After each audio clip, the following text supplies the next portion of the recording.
Welcome to the very first episode of When Women Support Women, a podcast by Cyfannol Women's Aid, launching in celebration of International Women's Day 2025. This series is all about the power of community and the real impact of women supporting each other.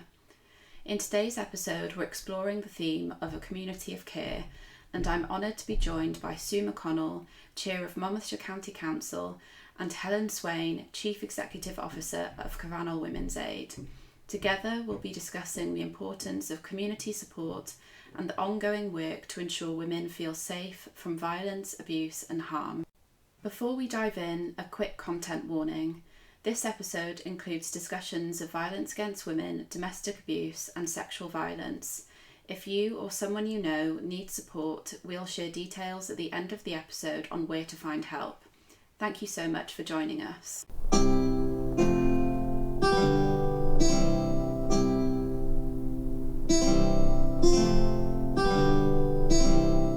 This International Women's Day, we are celebrating the voices of women. We're delighted to be joined today by two incredible women who use their voices to create change and empower those around them as we launch our Cyfannol podcast for International Women's Day.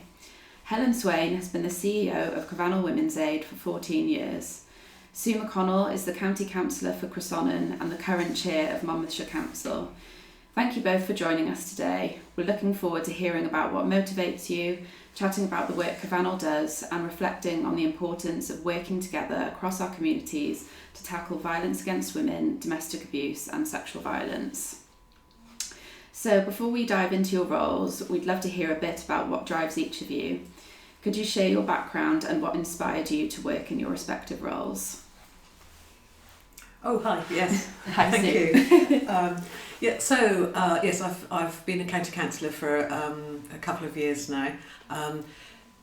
Previous to that, I worked in the criminal justice system and the probation service, and towards at the tail end of my career, I specialised in working with women, and that really made me more and more aware of how important it is to get women's perspectives and women's voices better heard.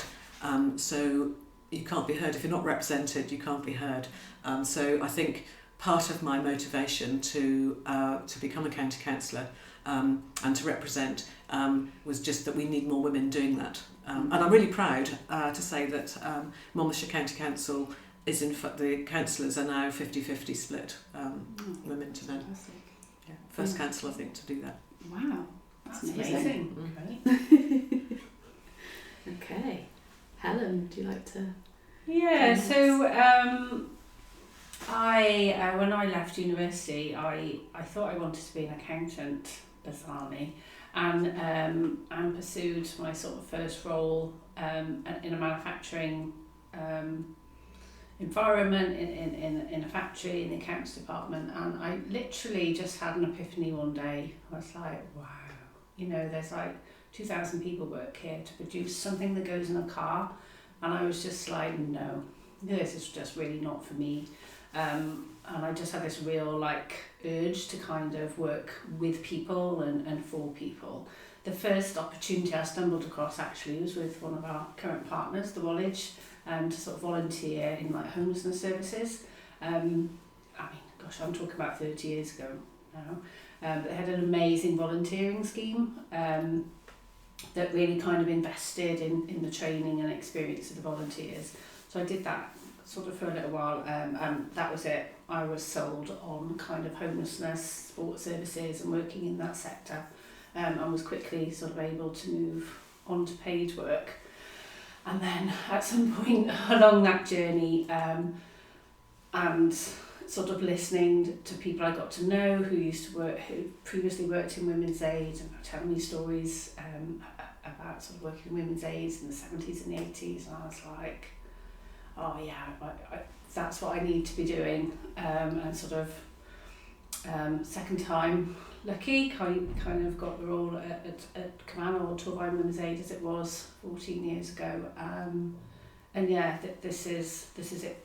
Not it for me, but it's what I've got no interest in leaving. I still think there's lots of work to do. I love working with the people and the team and sort of moving services forward for people that need domestic abuse and sexual violence services.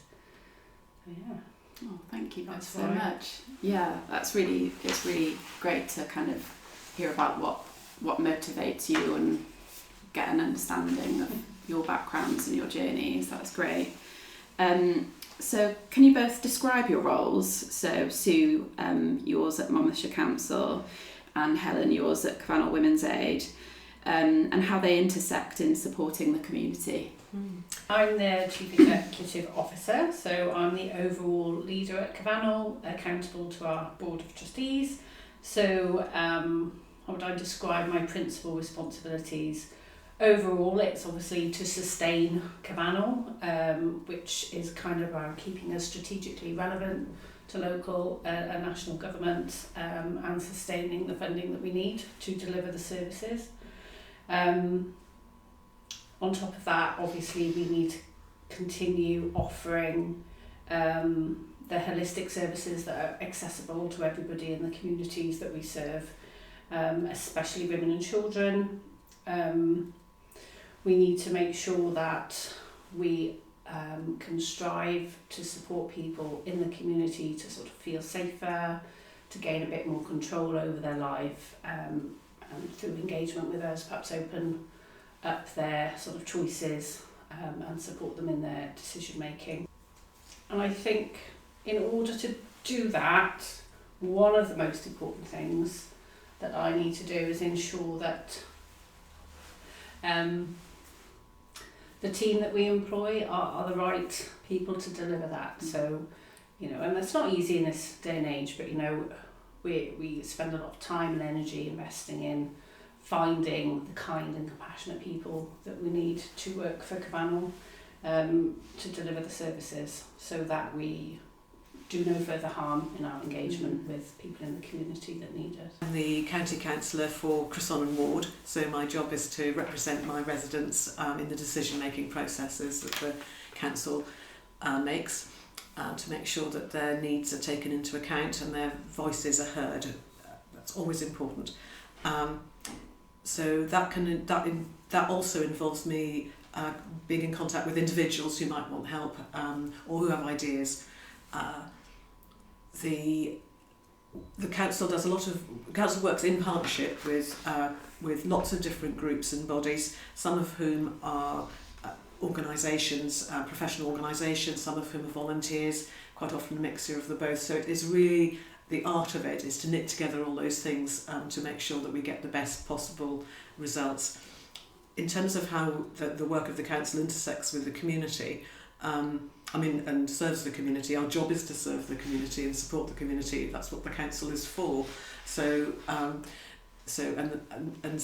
in the same way that Cyfannol is in a particular role, but we are all knitted together to look after individuals and the community as a whole, and make sure that all that combined endeavour is absolutely as best as it can be. My role as chair of the council, so it's my privilege to do that for a year, is to chair meetings of the council. That's a sort of formal activity. Make sure everyone behaves when we're making all those decisions, I guess. And those decisions are made in the best possible way and debated in the best possible way. My role as chair is also civic, so it's a bit like being the mayor. So I'm sometimes referred to as the first citizen. So I represent Monmouthshire. So I can represent Monmouthshire by attending a lot of events, meeting different organisations, quite often making connections between them. It can be absolutely terrific fun. So I've had I had the joy at Christmas of listening to children singing Christmas carols in different schools and churches. Absolutely beautiful. And there are so many community groups, and I've discovered groups I didn't know existed. It's just been wonderful. And the other thing I do in a more formal way is to represent Monmouthshire at important occasions. So I represented Monmouthshire in the Wales marking of Holocaust Memorial Day, for instance. So that makes sure that Monmouthshire is present and represented on those sorts of occasions. Yeah, lovely. Thank you both so much. I guess it's quite interesting with your role you probably have kind of a unique insight into what people in Monmouthshire need. So it works quite well in terms of, I guess, partnership working, in the sense that you have that first point of contact with people, and you might realise, I don't know, in terms of Voucher SV, what people are experiencing, and you can kind of communicate that to organisations such as Cyfannol, I guess. Does that happen often, where you kind of meet someone and you think, oh, they might need help? Absolutely.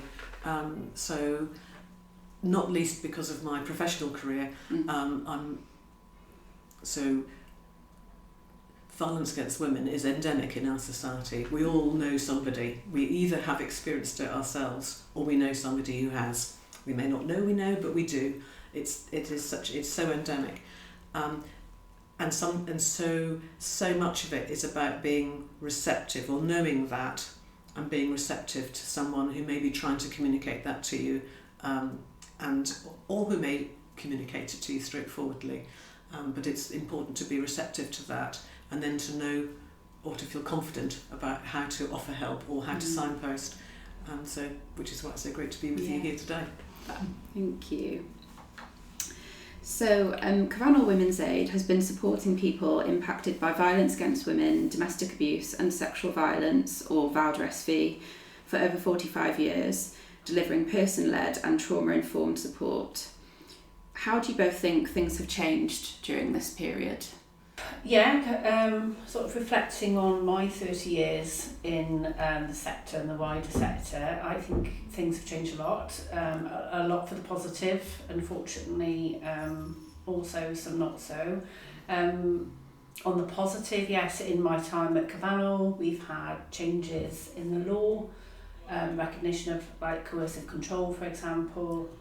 Clare's law was a great step forward as well. And then in 2015, when the Welsh Government adopted their violence against women, domestic abuse and sexual violence strategy, they're the sort of key changes that sort of stand out for me. In addition to that, I think there's been positive changes with attitudes in society in general and within statutory bodies, better recognition of the problem, particularly in services like the police, which perhaps sort of 10, 20 years ago wasn't quite so positive. I do think there's an increase in reporting and a reduction in the stigma attached to some of the issues. Also, in addition to that, I'm not sure, it's difficult to pick apart, is there an increase in reporting or is there an actual increase in violence and abuse of people, particularly women and children? I think it's probably both. And I think for charities like us, life's quite tough at the minute, actually, you know, in terms of funding and the commissioning landscape. I think funders, because of their own sort of financial constraints, as set unrealistic targets for charities financially, and I think due to the financial constraints that everyone's experiencing, sometimes funders are forced to kind of act in certain ways and prioritise certain things which really detract from what people have told them. The people that have used domestic abuse and sexual violence services, they've gone to great lengths to hear people, and you don't always see that voice coming back through in the decisions that they're forced to make. Quite a lot. Would you add anything to that, Sue? Yeah, so what has changed? Not enough, in my view. Not enough has changed. And I absolutely agree with you that some things have improved. So I think general awareness is improved. So just the language to describe it or explain it is more understood and more used, and I think that's great. There have been changes in the law, but the statistics for women who were killed by partners or ex-partners has been stubbornly the same for as long as I've been a professional, and it's a tip of an iceberg. It's the the sharpest, most tragic end of that iceberg. But that would tell me that not nearly enough is changing as a societal recognition that this is just huge and there and needs urgent addressing. Yeah, I agree. Yeah, I think that's so important. Like the positives that you've kind of highlighted are really heartening to hear, you know, the reductions in stigma around Fowler SV. I think that's so important, isn't it? Just absolutely crucial. Yeah.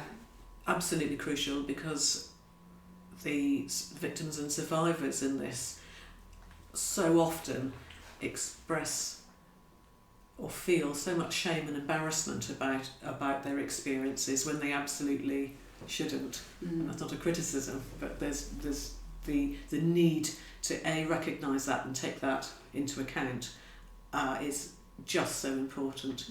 And the more we can do to mitigate that, the better. And that's and the thing that worries me, talk about times being hard, and as a councillor, as a county councillor in budget planning time, I can tell you we all know that times are hard, and that affects us all in different ways. Tendency in when times are hard to become more and more ruthless or crunching in the way you approach problems can feed, I think, in quite a subtle way into the language we use or the way we express it, when what we should be doing is talking about being gentle and about being kind and about being respectful rather than being effective or efficient. Or it's something about the language and the tone that we phrase all those approaches in, which is so important. That's really interesting, isn't it? Like in terms of like being trauma informed, kind of leading with kindness and yeah, absolutely. Yeah. And not forgetting that services that work might not reach as many people as services that don't work but look good on paper, and I think it's important that we maintain effective services but just really listen to people. You know, time and time again we've supported women to have their voice heard, you know, where commissioners perhaps paid an external independent person to come and review services, and that's all well and good, but then 3 years later when you see opportunities to bid for tenders and contracts and things like that, and the things that you know have been said by the people who need the services not being reflected because it will cost more to do so, I just feel is really sad. And irritating, to be honest. Yeah, I completely understand that. And I have spoken to women who have taken part in those services, who are then interested in what's that service going to look like now, who can see that their voices have not been taken into account. And I think for a woman to step into that environment, to speak to a commissioner, to go to a forum, to say what they think, and then that not be captured in the future service provision is disrespectful. I think for the sake of another chunk of money to do things in the right way, in the way that work for people. I just don't want to see any more of that. No. We've seen a bit in the last few years, and I'm keeping a keen eye on the landscape, and we'll take every opportunity, as do my colleagues in the sector, to speak to Welsh Government through the channels that we have and to raise that issue. That must be a really difficult thing to navigate for you as, you know, CEO, having to manage women's the disappointment that they must feel in those circumstances. Of course, because it just feeds into the nobody listens, nobody cares, we're not important. And hopefully, obviously, as a charity and an organisation, we will always seek to not be doing that and to do no further harm. But in the sort of bigger, larger society, obviously, it's outside of our control. And obviously, when you've been in a job as long as I have, you kind of do see it, you know, going through cycles, and hopefully we'll pull it back to a better place. Oh, thank you both so much. So every year we support around 500 people in Monmouthshire alone. What are your perspectives on this? Thank you for providing all that much needed support, that trauma-informed support. That's incredibly valuable. I suspect that those 500 people, that isn't all the people who would have benefited from your support and who need your support. So it's how to reach, we just talked about funding and contracts and all of those thorny issues, but it is also how to find and reach and refer the people who aren't getting the support. Yeah, absolutely. My response would be similar. It's great. However, I suspect that's not a true representative of the people in Monmouthshire who experience any form of sort of violence, abuse or harm. It is really good that people come forward, and I think particularly in Monmouthshire, where it's that kind of seen to be a little bit more affluent, and you've got the rural community, there are sort of additional barriers sometimes for people to come forward. And as I've said many times before, and this is not at all the fault of the council, but Monmouthshire do have a disproportionately lower amount of funding to deal with biodiversity, and that's a historic thing, going back to the setup of the Supporting People programme, which is now known as Housing Support Grant.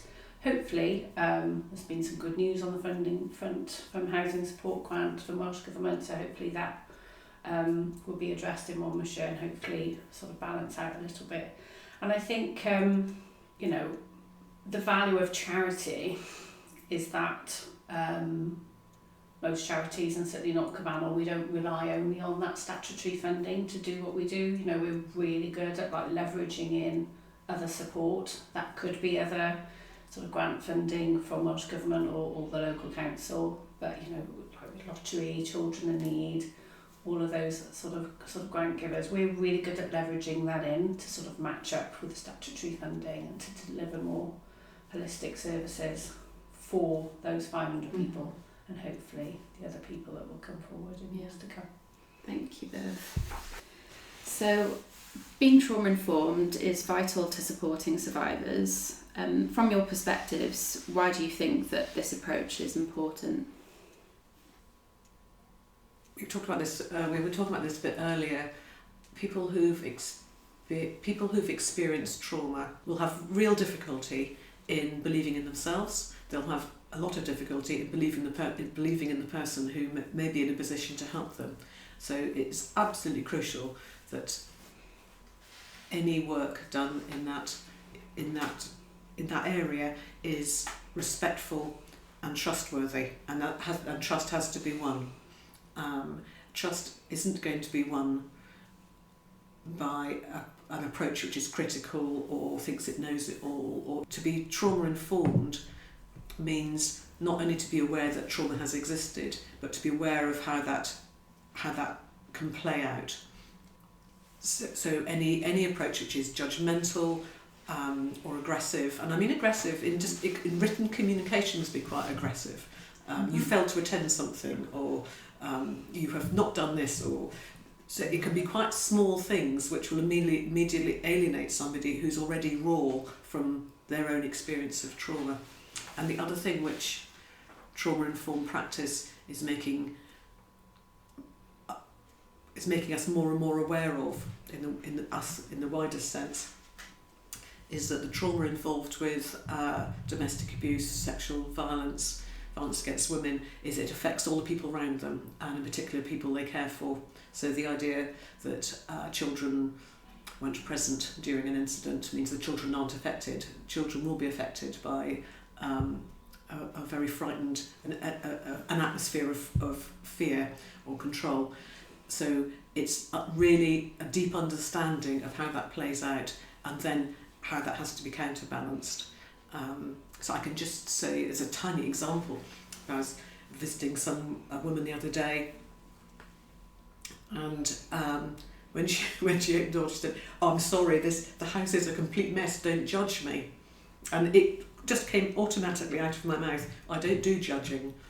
And that's just such a useful and after I thought that it was an odd thing to say, but actually quite a useful sort of announcement about how my approach was going to be, and it's quite nuanced. It can be a big thing that you're aware of, but the approach is quite often has to be quite nuanced.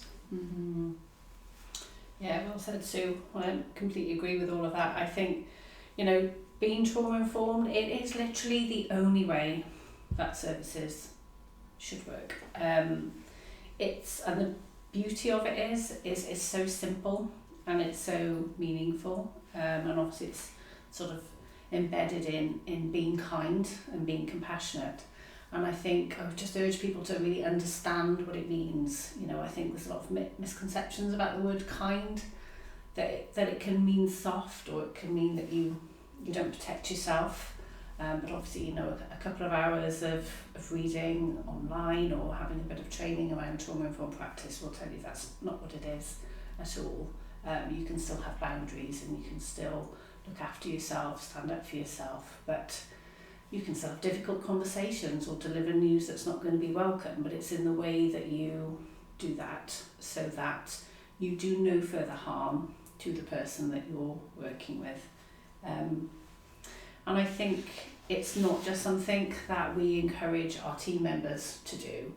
It's about a whole approach. It's about how we work with our partners, how we work together as a team, how we deal with other people in the sector that will be working with working with the same people that we are.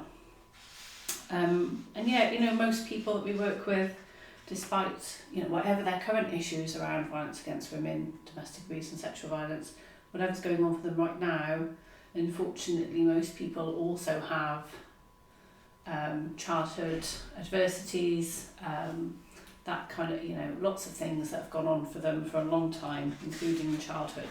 It makes them who they are. And I think it's having no expectations around approach, about people's behaviour and that sort of thing. It's just so important that you just kind of be kind to the whole person and not just the bits. Don't pick out the bits that you like. You have to accept people for their whole self. I'm very passionate about all of this, so Me too. And one of the things which I think we forget to acknowledge sometimes is that there's a tendency to make a very superficial assumption that it's the job of a victim or victim survivor to behave very well and to be very attractive and to be the perfect martyr almost. We know in real life terrible experiences express themselves in individual in different ways, and that might be poor mental health or use of alcohol or just being a bit angsty or cross or mouthy or withdrawn. That expresses it on so many ways. So if we as a society get into the habit of thinking that the victim survivor has to behave very well all the time, and we're putting them in an absolutely impossible situation and shutting off all the communications that we need to do. Yeah, and I think what springs to mind there is what we ask of our team members, our frontline support workers, and trying to support the team to understand that, if somebody is perhaps behaving in a way that might come across as a little bit aggressive or angry or angsty, it's it's just really trying to put yourself in their shoes for a minute, think about what they've been through, and with the things that we know that people typically go through, of course they've got are going to get wound up, and there's certain perhaps things they need to do to sort of serve statutory bodies around them. You want a mum to feel cross and angry when family courts are making decisions about her children that she doesn't agree with. Seeing that voice and that anger is actually really positive, that people are sort of standing up for themselves, protecting themselves. We need to find a way that we can be in those spaces with people, to stand alongside people who don't take any of those sort of behaviours personally, and support people to get through life. That's Can edit fantastic. Listen to you both talk about that all day. Yeah, I echo everything you've said. It's fantastic. So can you share a moment or anecdote that has inspired you in your work, whether it's seeing the impact of Cyfannol's services or witnessing a positive change in the community?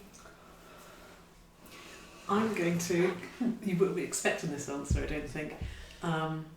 I broke my nose with my tennis racket in a game of tennis, which is a stupid thing to do and very painful, but of course went in to see the doctor to make sure it was okay or whether I needed to do anything. It was a nurse practitioner, in fact, who treated me, was very gently questioning whether it had really been a tennis match that I'd injured my nose in. And I was absolutely aware that I was getting the right questions put to me. And eventually I could say, no, this is great. Thank you very much for that. It really was tennis. I know I understand the questions you're asking, but it was just so great to experience that immediate response, skillful and informed, but that immediate response. I thought, we were talking earlier on about positive changes. I thought, there's a positive change. Just that the right questions are being asked at exactly the right point, and that opportunity was then open potentially for someone to say something in a safe environment. In thinking about this question, I can 5 or 6 really key things sprung to mind, and I think the thing that underpins that is that it's quite tough being a chief exec, you know. There's a lot of stuff you've got to juggle. It can be quite a lonely place, it can be quite stressful on times, and I think the times when I have the time and the space to come out to services, to meet some of the people who use our services, there's always something that reinforces my passion, my dedication to stay in my job and to do more for people. There's a kind of theme from my last few engagements with either someone using our services, and I'm particularly thinking about the family of somebody who sadly passed away due to ill health in the last sort of couple of years, who was using our services, and sort of listening to her before she passed and her family. The thing that made such a big difference to the woman and her family was the kindness and the compassion that the team showed. The difference that made to the woman's life in the last few years before she passed was tremendous. That kind of respect, the camaraderie, the sort of friendly nature of the interactions made a huge difference to her, and were able to support her to sort of re-engage with her family, and that then had a positive impact on more people. So that was particularly poignant for me in the last couple of years. I'd also like to just take a minute to talk about the team that work for us,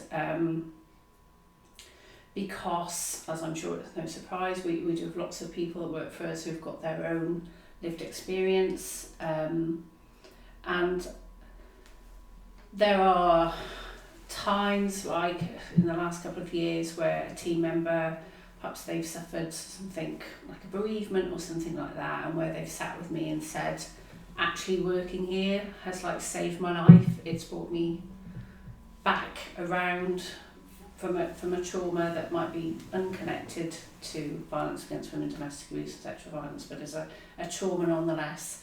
And that, knowing that we've created a culture that supports people to get through those life events, makes me feel really proud.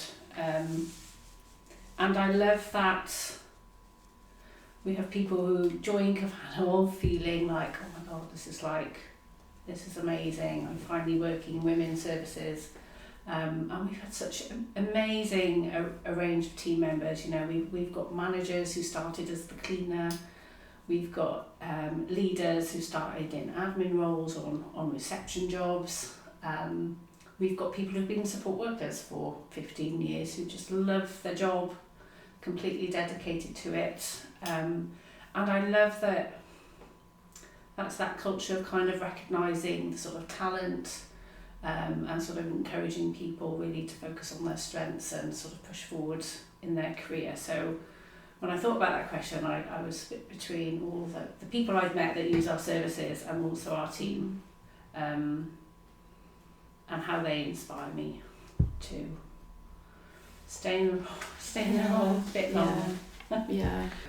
That made what you were saying just really made me reflect on everyone who I've interacted with, whether it be a person who's accessing support with Cyfannol or a staff member.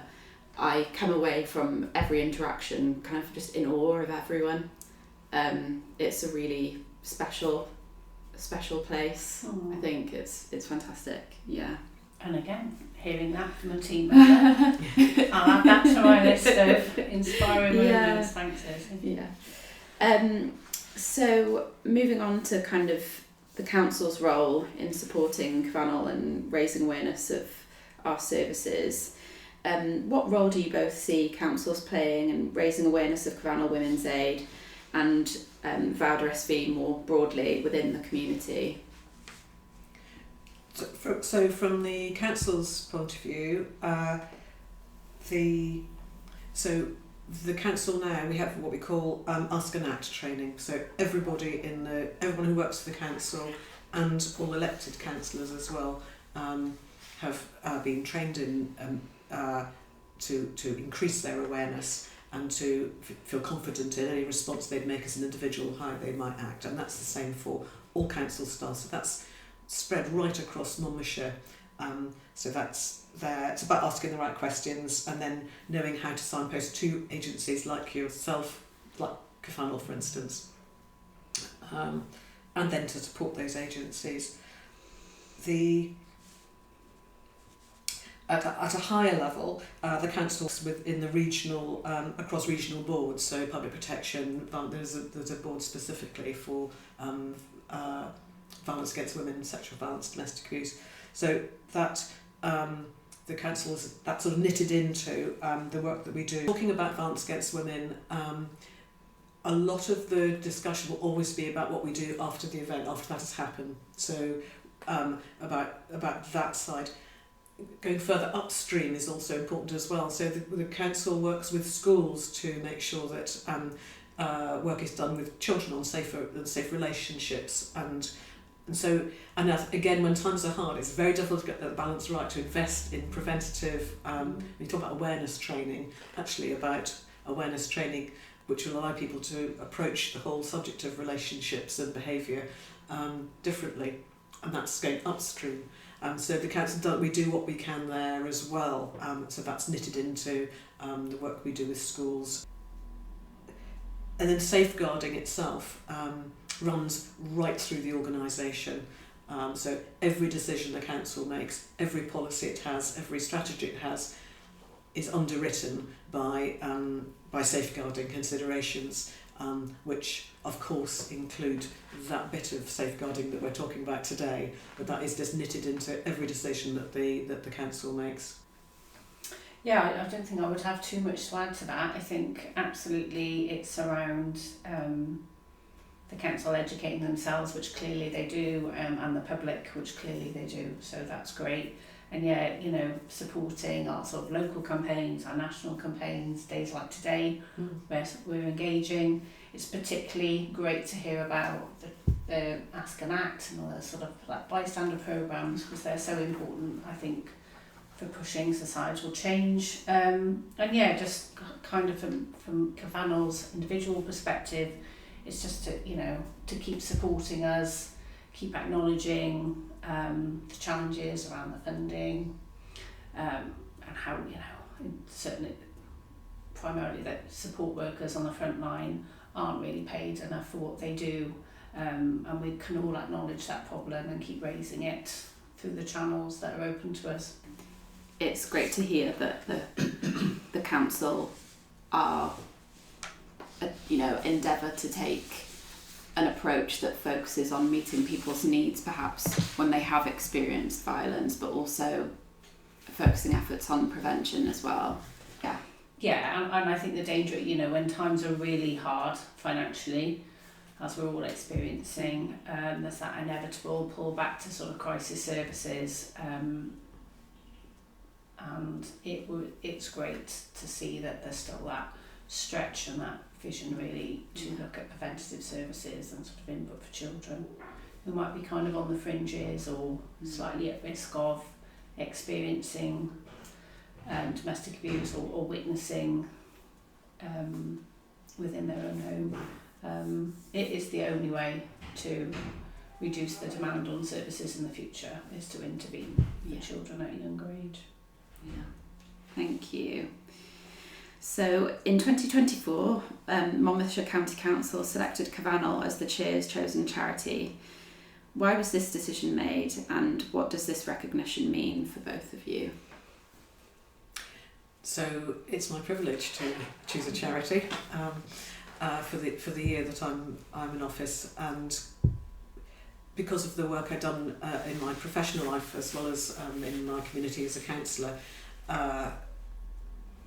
Cyfannol just sprung to my mind almost immediately. Partly because we talked a lot about resourcing and times being hard. Partly because that might help make a small contribution financially to you, and that it all helps. So that it just felt like that was something I hoped that would be achieved. And the other thing was to raise awareness, to raise awareness of of Cyfannol as an organisation, but also just the whole topic. And so it just gives it's a good excuse to talk about it, if you like, and to keep seeping those messages out that it's absolutely a problem which affects every layer of society. It's there. And it's widely experienced. As I said before, you've either experienced it as a woman, you will have experienced it yourself, or you know somebody who has. And we need to be alive to that, but absolutely not accept it as unchangeable or normal. It's something which we need to look in the face and acknowledge, and then be active on. Yeah, and thank you, Sue, for choosing us. It's amazing to have the recognition and the support. It also gives me a cracking excuse to hang out with your fabulous team. As you say, very, very inspiring lot. And, the funds that you speak of, the funds that we get raised through that, whether it's a couple of £100, a couple of £1,000, those little pots of money actually make a massive difference. We do what we do with our funding. Obviously it primarily pays for salaries, but the people that we serve need so much more, and the value of being able to sort of help people in crisis, perhaps with food, clothing, something nice to have, toys for children, that's what we use all of those additional pots of money and donations for, is the things that we aren't funded to do through our main funding streams, and it makes a massive difference to families. So thank you. Oh, my huge pleasure. I think what you were saying about kind of raising awareness, I think that's so important in terms of challenging the stigma as well, continuing to break down barriers in terms of having conversations about these things, because I appreciate it's not it's a difficult subject matter to discuss, isn't it? But if people such as yourselves are role models and talking about it and raising awareness, then it's all kind of key to kind of encouraging conversations about it. Yeah. So looking forward, what are the key priorities for both Cyfannol Women's Aid and the Council in tackling domestic abuse and supporting survivors? Listening.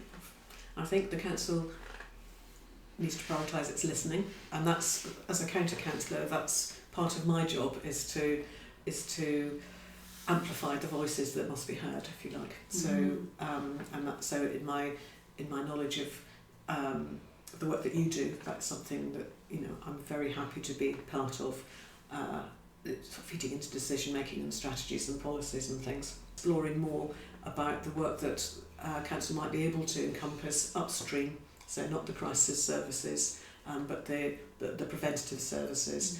And I don't know how we'll do that. I don't know how that can be done. But just speaking personally, we talk about there's a tendency in public debate. There is a tendency to talk about the health crisis in terms of waiting lists and ambulances, but not to talk about food policy, which is underpinning a lot of, I think, the food policy and the way that we consume food in our society is probably as big an issue as how long it takes as the work that happens in downstream when things have gone wrong. And in the same way, we absolutely rightly talk about this crisis services that organisations like this provide, but it would be great to explore more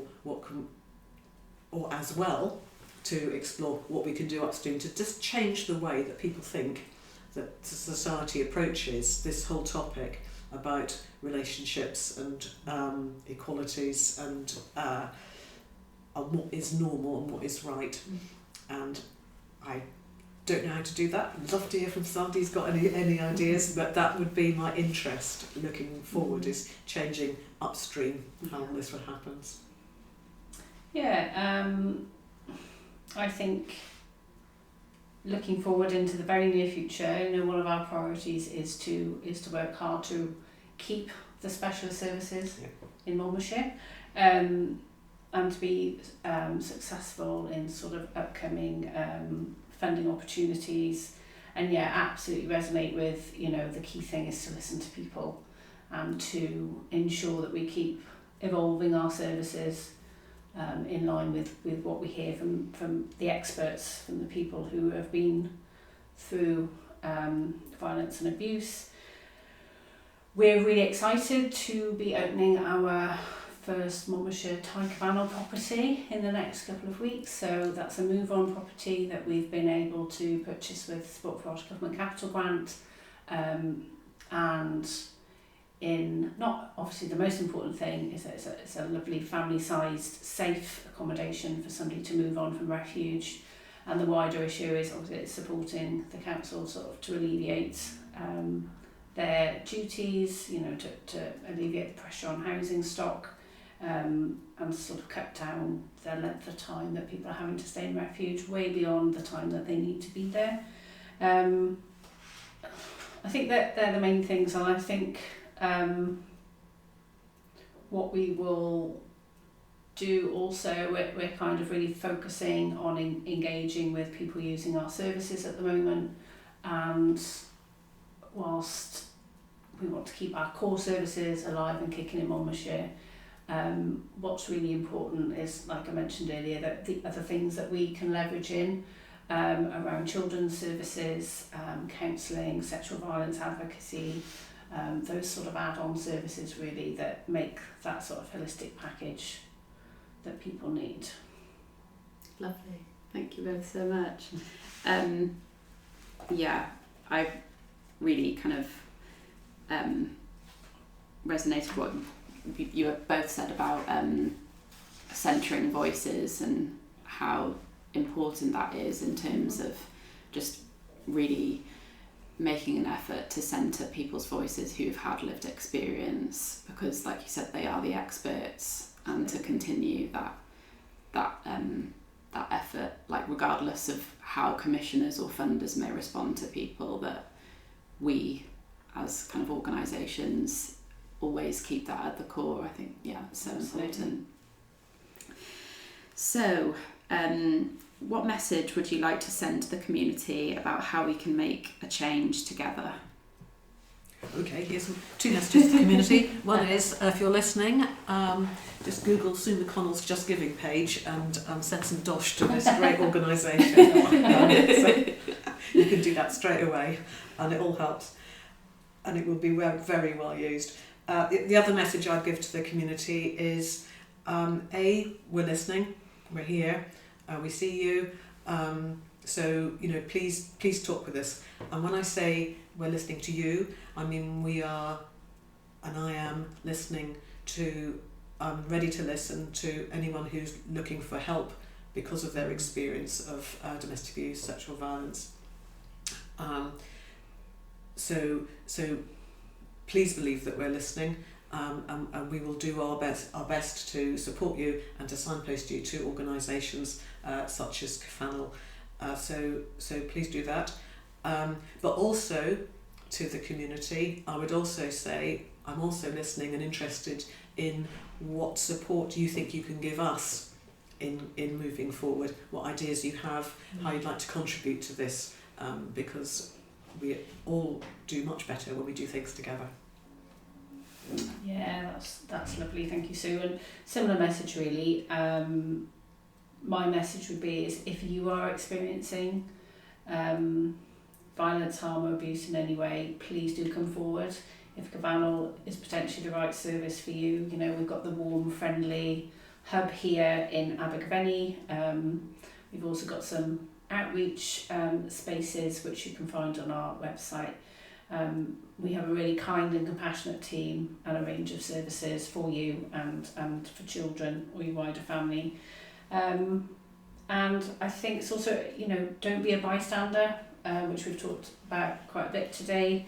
So, even if you've got a friend or a family member that you're worried about, the best thing you can do is let them know that you're there for them, help them kind of research what services they might need, and support them to come forward if you're in a position to do so. Thank you both so much.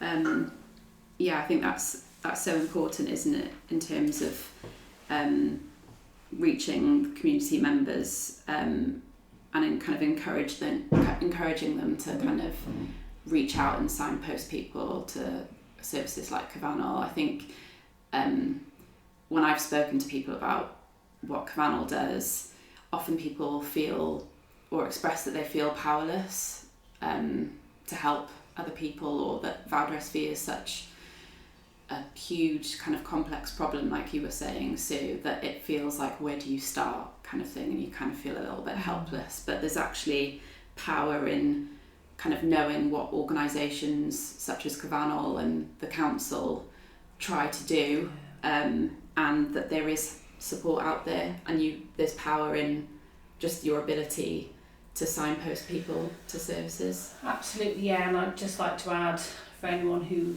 perhaps needs support for themselves, if you come into our hub in Abergavenny or any of our hubs across Gwent, there's no expectation that you need to take any affirmative action immediately after coming forward. If what you need is a cup of tea and a chat in a safe space, that's what you'll get, with no expectation that you need to do anything immediately. You can take away that experience and that information and then come back to us if you want to make some changes. So there's no pressure to do anything that people don't want to do either. I think that's a really important message to get across, because I think when we listen to people, one of the biggest barriers is that first step. They don't know what to expect when they come into an environment like one of our sort of drop-in hubs.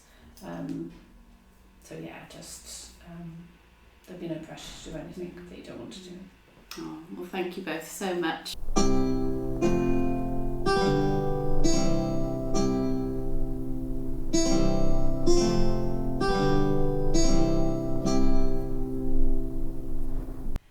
Hearing from Sue and Helen today has really reinforced both the challenges and the hope within this work. The reality of vowed-rest-fee is complex. There are real barriers to support, but just as real is the dedication of those working to break them down. One thing that really stood out in our conversation is just how vital it is to recognise that vowed-rest-fee is endemic. Raising awareness in our communities helps drive home the message that abuse and harm are never acceptable. But beyond that, it also helps organisations like Cyfannol Women's Aid reach more people who may need support. A key theme today has been the importance of kindness, of listening, and most importantly, of centering survivor voices. It's not just about shaping the services designed to support them, but also about influencing the systems that fund and sustain those services. And if there's one big takeaway from this conversation, it's that our actions, no matter how small, can contribute towards building a safer, more supportive community. If you or someone you know is experiencing violence, harm or abuse, please know that support is available. Cyfannol Women's Aid is here to help.